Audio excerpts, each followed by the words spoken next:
The metal doors of the prison bay slid open with a loud hiss. General Vexstar walked into the room, his forearms moving with practiced grace. He stood 8 feet tall, his dark purple skin covered in natural armor plates that had protected his people for thousands of years.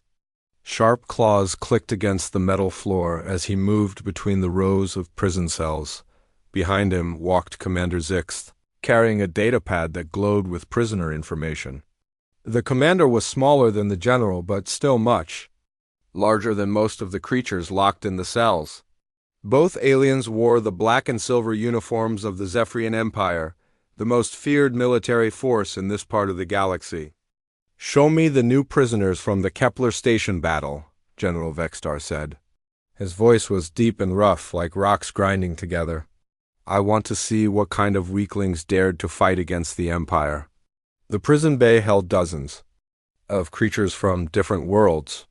There were tall, blue-skinned Altarians who kept trying to bend the metal bars with their minds. Green-scaled reptoids hissed and spat at anyone who came near their cells. A group of furry Betelgeusians huddled together in the corner, whimpering softly. "Most of them are the usual species, General," Commander Zix said, reading from his datapad. "Nothing special." They all broke quickly during questioning, but there is one that might interest you. General Vexstar stopped walking. "Oh? What makes this one special?" "It's from a species called humans. They come from a small blue planet called Earth. The creature has been sitting in his cell for 3 days without saying a word. It doesn't cry, doesn't beg, doesn't even look scared." The general's yellow eyes lit up with interest. "Humans? I have not heard of this species before. Are they new to space travel?" "Very new, General. Our intelligence says they only left their home planet about 50 years ago. They have weak technology and no natural weapons, but this one—" Commander Zixith paused. "This one is different from the others we captured." They walked to the far end of the prison bay. In the last cell sat a human male. He was much smaller than the Zephyrians, probably only 6 feet tall. His skin was pale pink and he had short, brown hair. He wore a torn blue uniform with strange symbols on it. Unlike the other prisoners, he was not pacing or crying. He sat on the metal bench with his back straight, looking calmly at the wall. General Vexstar studied the human for a long moment. "This tiny thing fought against the Empire. Look at it. It has no claws, no armor, no fangs. Its skin looks soft enough to tear with one finger. How did such a weak creature even survive in space?" The human slowly turned his head and looked at the general. His eyes were brown and calm. He said nothing. "What is your name, little creature?" General Vexstar asked. The human looked at him for a moment, then turned back to stare at the wall. He did not speak. The general's claws scraped against the metal bars. "I am General Vexstar of the Zephyrian Empire. I have conquered 17 star systems. I have killed warriors from 100 different worlds. You will answer when I speak." "To you, still," the human said nothing. He did not look afraid or angry. He just sat there, breathing slowly and evenly. Commander Zix checked his datapad. "The creature's name is Jake Morrison. He holds the rank of lieutenant in something called the United Earth Space Force. He was captured when his ship was destroyed in the battle." "Lieutenant Jake Morrison," General Vexstar repeated the name slowly. "Tell me, little Jake, how does such a weak species think it can fight against the Empire? Look at you. You are smaller than our youngest soldiers. You have no weapons growing. From your body, your skin is soft and thin. What made you think you could win?" Jake Morrison continued to stare at the wall. His breathing remained slow and steady. The general's voice grew louder. "In my years of conquest, I have fought against the mighty Gorvek warriors who can crush steel with their bare hands. I have defeated the plasma throwers of Centauri who can melt metal with their thoughts. I have beaten the shadow dancers of Vega who can move faster than light itself. And you ... you are none of these things." Other prisoners in nearby cells had started watching the conversation. Some of them whispered to each other about the strange human who would not speak. "You know what I think?" General Vexstar continued. "I think your species sent you here to die. They probably hoped that if they threw enough bodies at us, some might survive long enough to slow us down, but that will not work. We are too strong, too smart, too advanced. Jake Morrison finally moved. He turned his head slowly to look at the general again. For just a moment, something flickered in his brown eyes. It was not fear or anger. It was something else, something that made the general pause. He looks at me as if he knows something, General Vextar said quietly to Commander Zix. Perhaps. He is simple-minded, General. Some species become stupid when they are afraid. The general studied the human more carefully. Jake Morrison's uniform was torn and dirty, but underneath it, the general could see that the human was not fat or soft. His muscles were lean and strong. His hands had small scars on them, the kind that came from hard work and fighting. His face was calm, but his eyes were always moving, always watching. How long can your species live without food? General Vextar asked suddenly. Jake Morrison did not answer. Most species we capture start begging for food after 2 days. You have been here for 3 days and have barely touched the meal packets we gave you. Are you trying to starve yourself to death? Still no answer. General Vextar walked closer to the cell. I have seen many types of courage, little human. I have seen warriors who charge into battle screaming their war cries. I have seen leaders who give great speeches before they die. I have seen mothers who fight to protect their children. But I have never seen courage like yours. Commander Zixith looked confused. General, what do you mean? This creature shows no courage. It just sits there doing nothing. That is exactly what I mean, the general said. Look at the other prisoners. They pace, they cry, they beg, they threaten. They do what frightened creatures do, but this one this one waits. Waits for what? General Vextar did not answer. He continued to stare at Jake Morrison, and Jake Morrison stared back. Neither of them blinked. Tell me about your world, the general said finally. What kind of place creates creatures like you? For the first time, Jake Morrison smiled. It was a very small smile, and it did not reach his eyes. He still said nothing. The smile made General Vextar feel strange. It was not the smile of a defeated enemy. It was not the smile of someone who had given up hope. It was the smile of someone who knew a secret. Commander, the general said, bring me all the information we have about this human species. I want to know everything about their world, their history, their military. Yes, General.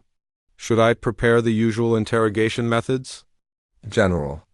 Vextar looked at Jake Morrison one more time. The human had gone back to staring at the wall, but that small smile was still on his lips. No, the general said slowly.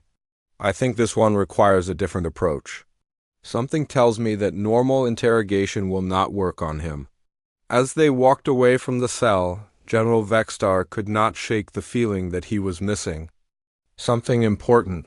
The human was weak, small, and defenseless. So why did he feel like he was the one trapped in a cage with a dangerous predator? Jake Morrison continued to sit quietly in his cell, watching and waiting. His smile grew just a little bit wider. General Vextar stood in his command room, staring at the data screens that showed information about Earth and humans. Commander Zixith had brought him everything their military database contained about the species. It was not much. This cannot be right, the general muttered, reading the report again. It says here that humans have no natural weapons. No claws, no fangs, no armor, no poison. They do not even have thick skin to protect them. The information is correct, General, Commander Zixith replied. Our scouts confirmed it when they first found their world. Humans are one of the weakest species we have ever encountered. They rely completely on their technology to survive. Then why does that creature in the cell make me feel uneasy? General Vextar asked. There is something about him that does not match this report. Perhaps you are overthinking it, General. He is just one small human. What harm could he possibly do? The general's yellow eyes narrowed. I have lived for 200 years, Commander. I have fought in 50 major battles. My instincts have kept me alive when stronger warriors died. And my instincts tell me that this human is dangerous. What do you want to do with him? General Vexstar thought for a moment. I want to test him. If he is as weak as the reports say, it will be over quickly. If he is something more ... The general's claws clicked against the metal desk. Then we need to know what we are really. Fighting. 2 hours later, the ship's combat arena was full of Zephyrian soldiers. The arena was a large circular room with metal walls and a sandy floor. It was where the soldiers practiced fighting and where prisoners were sometimes forced to fight. For the entertainment of the crew, General Vexstar stood on the viewing platform above the arena. Below him, hundreds of his soldiers filled the seats, talking excitedly about the coming fight. Most of them had never seen a human before. "Attention!" the general called out. His voice echoed through the arena. "Today we have a special demonstration. We captured a creature from a species called humans. They claim to be warriors, but look at what we caught." 2 guards brought Jake Morrison into the arena. The human looked even smaller surrounded by the tall Zephyrian warriors. His hands were not tied, but he moved slowly, looking around at the crowd with calm eyes. The Zephyrian soldiers laughed and pointed at him. "Look how tiny it is," one shouted. "It has no claws," called another. "Its skin is so soft," yelled a third. Jake Morrison stood in the center of the arena and waited. He did not look afraid or angry. He just stood there, breathing slowly and watching everything around him. "This creature," General Vexstar continued, "comes from a world where it claims to be a soldier. But as you can see, it has no natural weapons. It is small, weak, and defenseless. Today, we will show what happens when inferior species try to fight against the Empire." The crowd cheered and banged their weapons against their armor. "Bring in the Krillian!" The general ordered. A large metal gate on the far side of the arena opened. Heavy footsteps echoed from the tunnel beyond. Then a massive shape emerged into the light. The Krillian warrior was enormous. It stood 9 feet tall and weighed at least 600 pounds. Its body was covered in thick brown fur, and natural armor plates protected its chest and arms.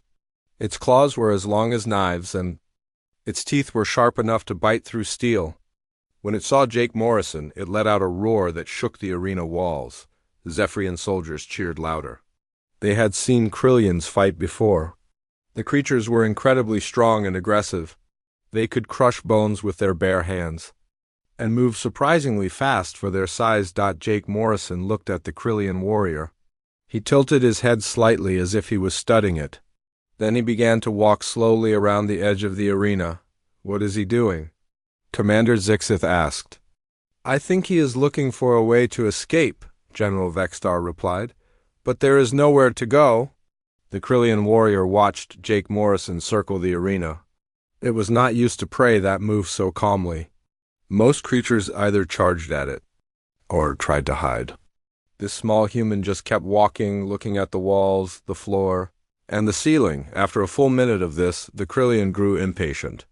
It roared again and charged across the arena. Its massive feet thundered against the sandy floor. Its claws were extended, ready to tear the human apart. The Zephyrian soldiers expected the fight to end immediately. The human was so small compared to the Krillian. One hit from those claws would be enough to kill him, but Jake Morrison did not try to run away. Instead, he moved to the side at the last second.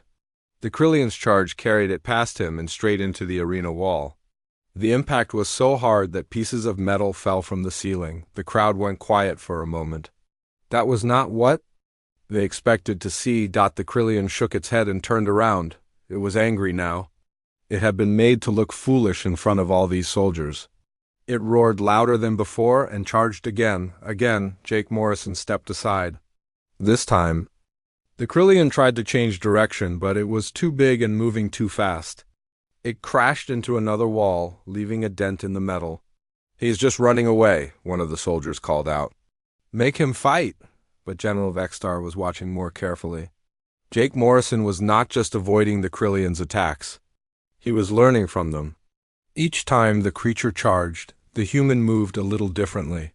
He was studying how fast it could run, how quickly it could turn, how long it took to recover from each attack. The Krillian charged a third time. This time it was more careful, keeping its claws ready to swipe left or right. But Jake Morrison had already figured out its pattern.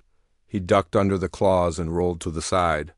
As the Krillian passed over him, Jake reached up and grabbed a handful of the creature's fur. The Krillian spun around, trying to shake him off.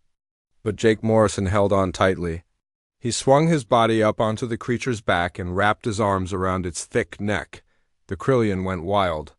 It spun in circles, trying to throw the human off. It slammed its back against the arena walls. It rolled on the ground, trying to crush Jake Morrison underneath its weight, but the human held on. His arms were not very big, but they were strong. More importantly, he seemed to know exactly where to put pressure on the Krillian's neck to make it hard for the creature to breathe. The crowd was no longer laughing. They watched in amazement as the tiny human rode the massive Krillian like it was a wild animal. How is he doing that? Commander Zixith asked. General Vexstar did not answer. He was beginning to understand that they had made a terrible mistake. This human was not weak. He was something else entirely. The Krillian was getting tired. Its charges had used up a lot of energy, and now it was having trouble breathing with Jake Morrison's arms around its neck. It stumbled and fell to one knee. Jake Morrison did not let go. He adjusted his grip and squeezed harder. The Krillian tried to reach back with its claws, but its arms were too short. It could not grab the human without letting go of its own throat. Slowly, the massive creature began to sway. Its roars became weaker. Its movements became slower. Finally, the Krillian collapsed. It was not dead, but it was unconscious. Jake Morrison released his grip and stood up. He was breathing hard, but he was not hurt. The arena was completely silent. No one could believe what they had just seen. A human, the weakest species they had ever encountered, had just defeated one of the strongest creatures in the galaxy. Jake Morrison looked up at General Vexstar. For the first time since his capture, he spoke. Is that all? He asked. His voice was calm and steady, as if he had just finished a light exercise. The small smile was back on his lips. General Vexstar felt a chill run down his spine. This was not the end of the test. This was just the beginning of something much worse. General Vexstar stood frozen on the viewing platform. Around him, hundreds of Zephyrian soldiers sat in complete silence. Down in the arena, Jake Morrison stood over the unconscious Krillian warrior, barely breathing hard from the fight. Get me everything, the general said quietly to Commander Zixth. Every piece of information we have about humans. Every report, every scan, every observation. I want it all, and I want it now. General, surely this was just luck, Commander Zixith replied, but his voice was uncertain.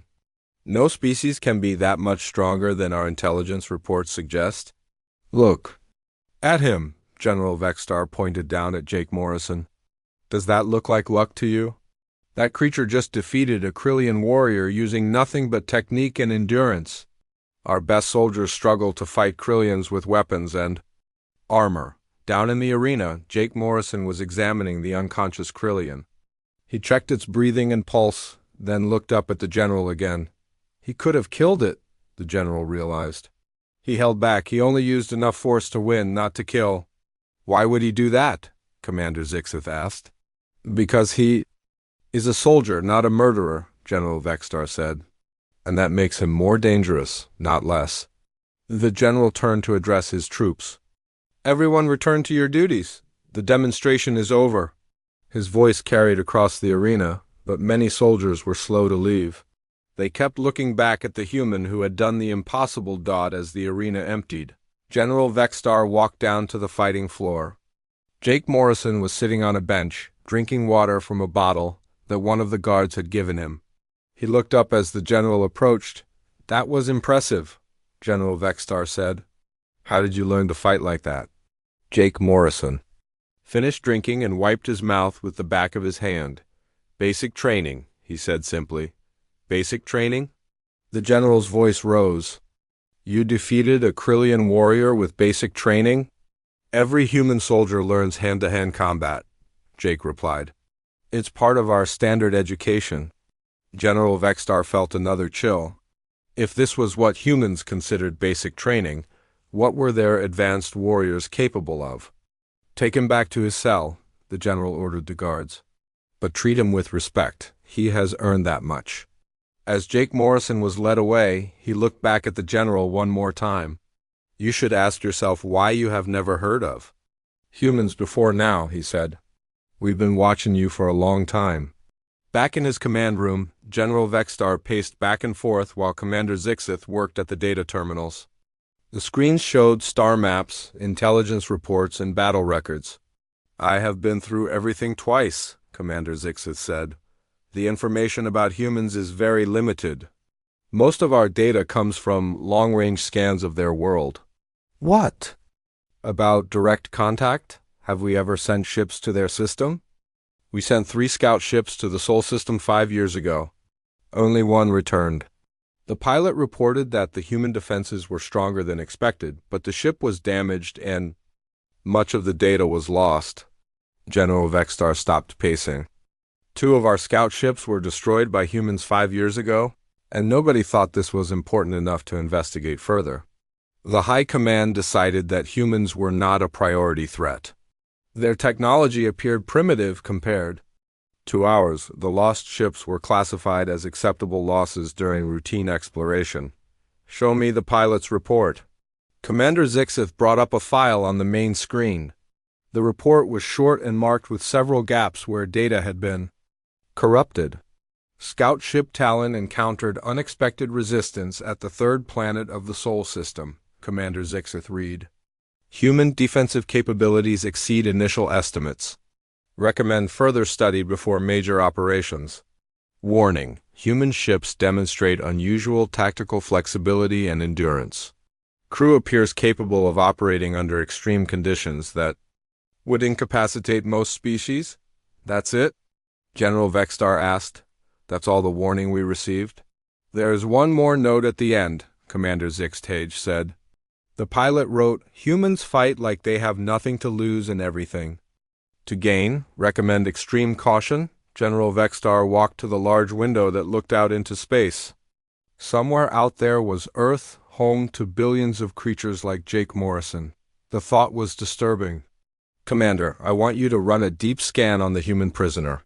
I want to know everything about his biology, his reflexes, his strength, his endurance. Use the medical bay's full scanning array. Yes, General. Should I sedate him first? No, ask him to cooperate. If he is truly a soldier, he will understand that we are trying to learn about his species. An hour later, Commander Zixh returned with a datapad full of scan results. His face was pale, which was unusual for a Zephyrian. General, you need to see this, he said, his voice shaking slightly. What did you find? The human's bone density is 3 times higher than our initial estimates. His muscle fibers are incredibly efficient, designed for endurance rather than burst strength. His nervous system processes information faster than most species we have encountered. General Vexstar took the datapad and read through the results. His heart rate during the fight with the Krillian never went above what we would consider a light exercise level. That's not the worst part, Commander Zixh said. Look at the brain scans. The general studied the images. What am I looking at? The human brain is constantly active, even during rest. It's analyzing, planning, remembering. While he was sitting in his cell for 3 days, his brain was working the entire time. He was studying us, learning our patterns, memorizing our ship's layout. How do you know that? I asked him. He told me exactly how many guards pass by his cell each day, what time they change shifts, and which ones are left-handed. He knows the sound of every door on this level and can tell the difference between our footsteps. General Vexstar set down the datapad. He has been gathering intelligence since the moment he arrived. There's more, Commander Zixith continued. I ran a comparison between his biology and other species we have conquered. Humans are not built like predators or prey animals. They are built like persistence hunters. What does that mean? It means they are designed to chase their prey until it collapses from exhaustion. They can run for hours without stopping. They can survive on very little food and water. They can function in extreme temperatures and hostile environments. They are living weapons designed by evolution to never give up. General Vexstar sat down heavily in his command chair. How many humans are there? According to our scans, approximately 8 billion on their homeworld. But they have established colonies on dozens of other planets and moons in their system. 8 billion persistence hunters, the general muttered. And we thought they were weak because they have no claws. General, there is something else you should know, Commander Zixis said quietly. When I asked the human why he allowed himself to be captured, he said something strange. What did he say? He said that humans always send scouts before the main force arrives. He said that every human captured or killed teaches the rest of them something new about their enemies. General Vexstar stood up quickly. Are you saying that his capture was intentional? I think so, General. I think he volunteered to be taken prisoner so that he could study us from the inside. The general walked to his communications console and activated the ship-wide alert system. All departments report to battle stations immediately. Run full scans of the surrounding space. If there are human ships out there, I want to know about them. As alarms began to sound throughout the ship, General Vexstar looked at the data. About Jake Morrison one more time. The human had been patient, calm, and observant since his capture. He had shown no fear, no anger, no desperation. He had simply waited and watched. Commander, the general said, I want to speak with the human again. But this time, I think I will be asking different questions. What kind of questions? The kind that might help us understand what we are really fighting, General Vexstar replied, because I have a feeling that everything we thought we knew about humans is wrong. Outside the ship, in the darkness of space, something moved. It was too far away to see clearly, but it was there, watching, waiting, learning. The hunt was about to begin. General Vexstar walked through the corridors of his ship with heavy steps. The alarms were still ringing and his crew was running to their battle stations. But something told him it was already too late. They had been thinking like hunters when they should have been thinking like prey. He reached the prison bay and found Jake Morrison sitting calmly in his cell. The human looked up as the general approached, and that small smile appeared on his lips again. You look worried, General, Jake said. Is something wrong? My sensors are picking up movement in the outer system, General Vexstar replied. Large ships moving in formation. Would you happen to know anything about that? Jake Morrison leaned back against the wall. I told you that humans always send scouts before the main force arrives. You didn't think I was here alone, did you? How many ships? The general asked. Enough, Jake replied simply. General Vexstar opened the cell door and stepped inside. Jake Morrison did not move from his position on the bench. He just watched. The general with those calm brown eyes. You planned this from the beginning, the general said. You allowed yourself to be captured. You wanted to be brought aboard this ship. Every human soldier volunteers for deep reconnaissance missions, Jake said. We call it getting inside the enemy's head. We need to know how you think, how you fight, how your technology works. And what have you learned about us? Jake Morrison was quiet for a moment. When he spoke, his voice was still calm, but there was something different about it. Something that made the general's skin crawl. I've learned that you are bullies, Jake said. You pick on species that are smaller and weaker than you. You use fear and intimidation to win battles before they start. You have never fought against anyone who could match your strength. We have conquered 17 star systems, General Vexstar said. We have defeated every enemy we have faced. No, Jake said, shaking his head. You have defeated every enemy that was afraid of you. But humans are not afraid of you. We are interested in you. The general felt that chill again. What do you mean? Jake Morrison stood up slowly. He was still much smaller than the general, but somehow he seemed to fill the entire cell with his presence. On Earth, we have a saying, Jake said. Know your enemy. We have been studying you for 5 years, ever since you first entered our space. We know your ship designs, your weapons, your tactics. We know your strengths and your weaknesses. That is impossible. Our technology is far superior to yours. Your technology is different from ours, Jake corrected. But superior? That remains to be seen. General Vextar's communication device buzzed. He activated it and heard Commander Zixith's voice filled with panic. General, you need to come to the bridge immediately. The human ships. They are not what we expected. I will be right there, the general said. He looked at Jake Morrison. You are coming with me. I want you to see what happens when your fleet meets the might of the Zephyrian Empire. Jake Morrison's smile grew wider. I would love to see that. They walked to the bridge together, with 2 guards following behind. The bridge was a large room filled with control stations and viewing screens. Zephyrian officers worked frantically at their posts, trying to analyze the approaching human fleet. Report, General Vextar commanded as he entered. Sir, we have 23 human ships on our sensors, Commander Zixith said. They are moving in a formation we have never seen. Before, their ships are smaller than ours, but they are moving much faster. How much faster? Twice as fast as our best ships, General? And they are not slowing down. General Vextar looked at the main viewing screen. The human ships were indeed small compared to his massive warship, but they moved with a grace and speed that was disturbing to watch. Their ships look strange, one of the officers said. They do not have the heavy armor plating that most species use. They look almost fragile. Jake Morrison laughed quietly. You still don't understand, do you? You build your ships like fortresses, designed to take punishment and dish it out. We build our ships like hunting animals, designed to move fast and strike hard.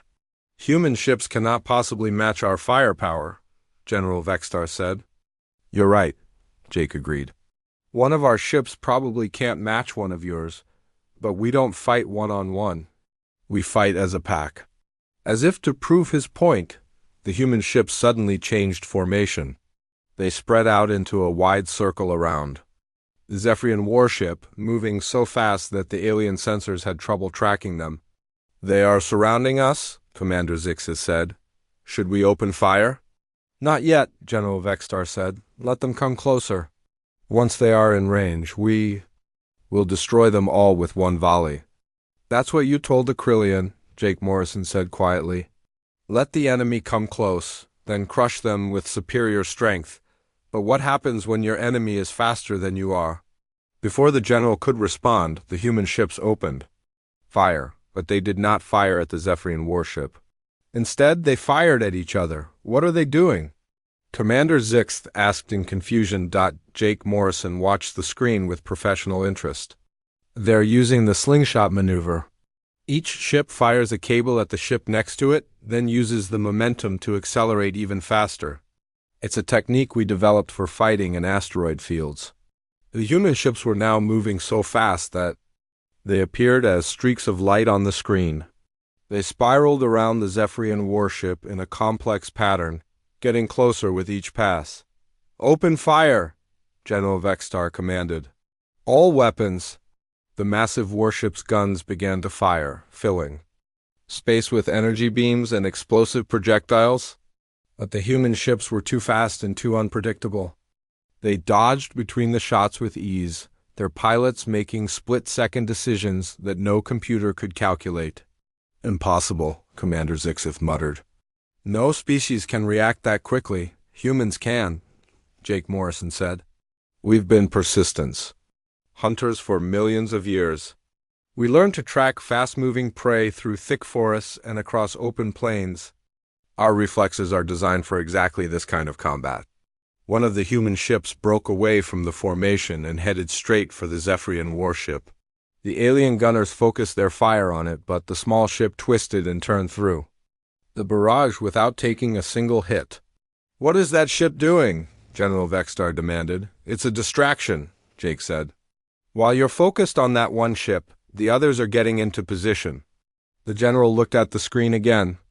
The other human ships had stopped their spiral pattern and were now positioned at specific points around his warship.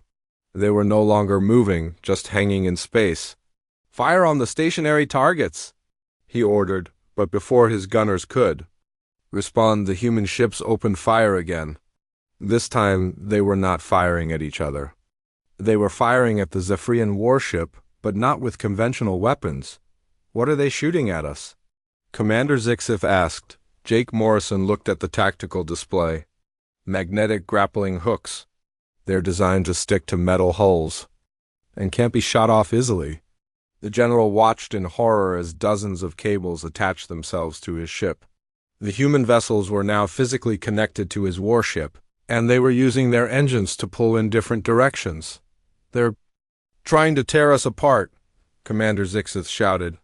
"No," Jake Morrison said calmly. "They're trying to disable your weapons. If they can twist your ship enough, your main guns won't be able to target them." The Zephyr warship began to spin slowly as the human ships pulled it in different directions. The gun turrets tried to track the enemy vessels, but they could not turn fast enough to keep up with the ship's rotation. "Cut the cables," General Vexstar ordered. "We can't, sir. The cables are made of some kind of material our weapons can't cut through." Jake Morrison nodded approvingly. "Carbon nanotube cables. We developed them for towing asteroids. They're stronger than any metal you've ever seen." The human ships continued to pull the Zephyrian warship in different directions.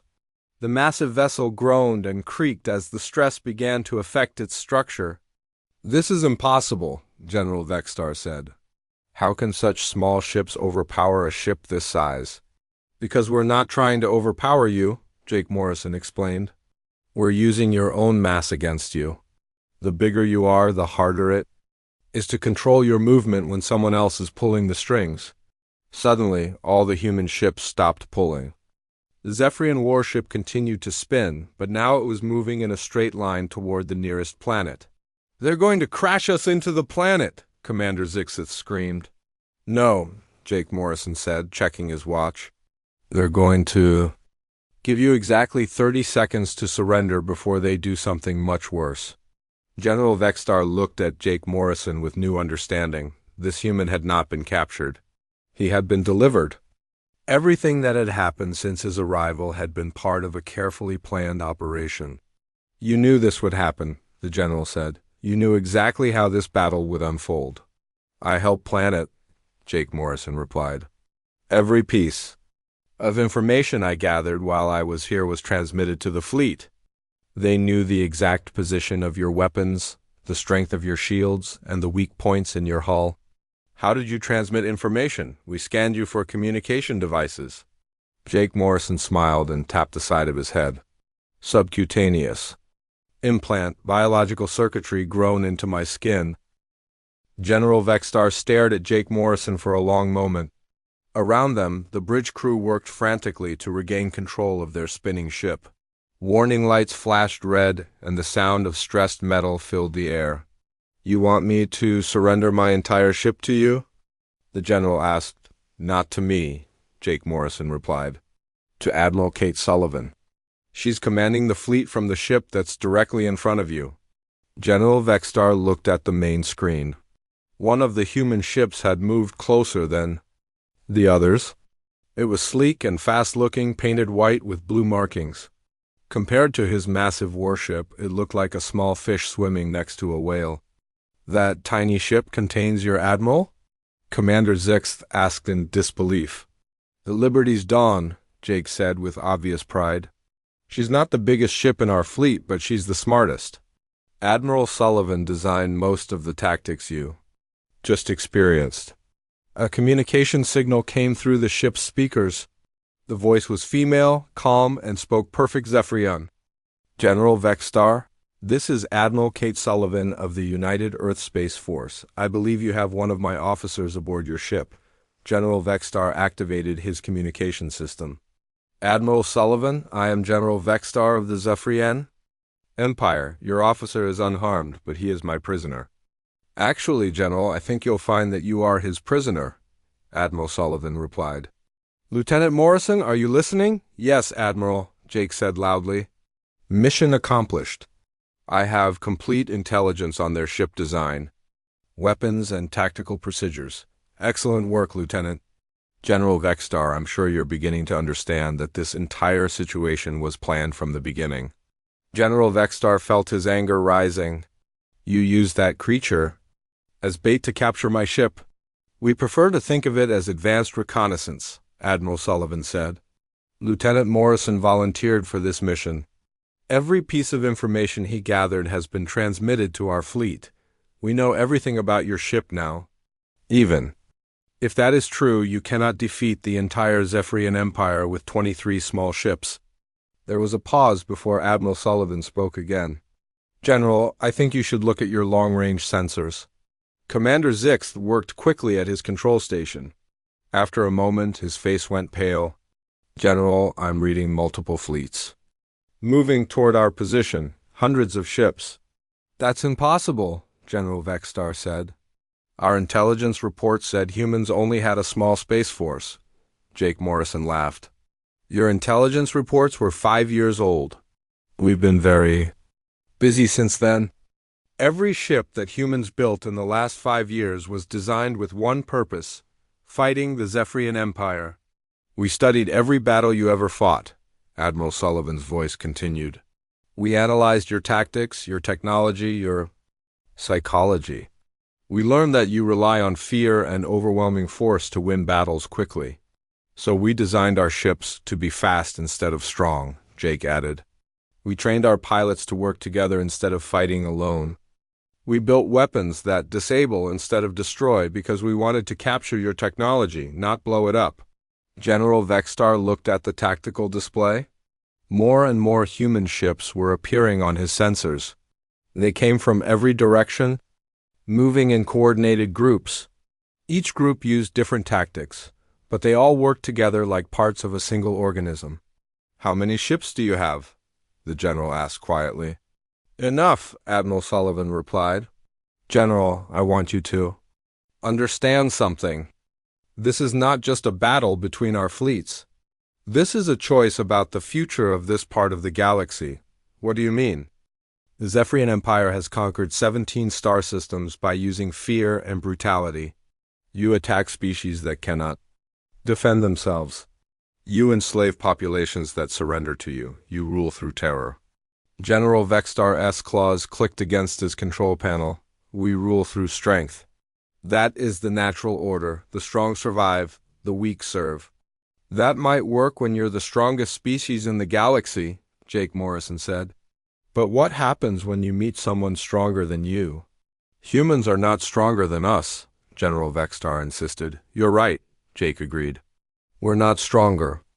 We're smarter, we're faster, we're more adaptable, and most importantly, we never give up.